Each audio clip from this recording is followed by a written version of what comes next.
Okay, it says a line passes through the points in the table below. That just means that there's an imaginary line on an imaginary graph that could be here. You've plotted these points in the table, and there's a line that passes through them. All right, now it just says find the equation of the line. And notice on the bottom, it gives you slope, intercept, and point slope. So you have y equals mx plus b, and you have y minus y1 equals mx minus x1.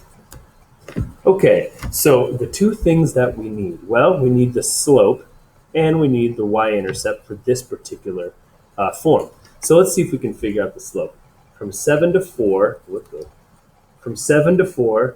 it's going down 3.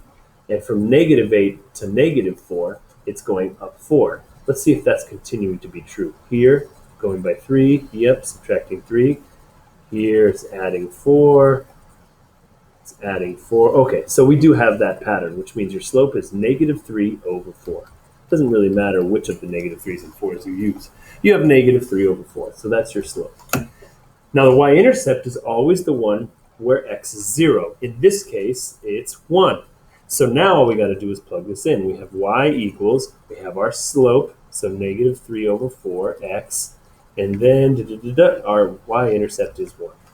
There we go. Now for point slope, we can really use any point that we want.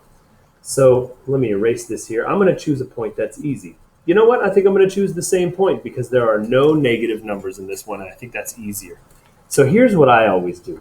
I start off by writing the blank form like this. It's just like the one we wrote in blue, but I'm going to make this one bigger so that I can actually erase stuff.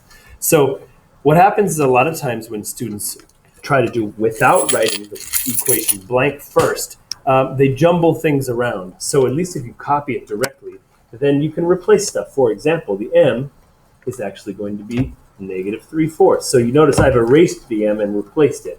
And then we're deciding to use the point 0, 1, right? And that's going to be our x and our y. The y goes here, the x goes there. So now we're going to replace that.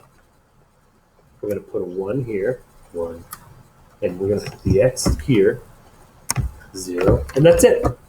All you got to do is fill in the right spots. You don't have to do anything else with it.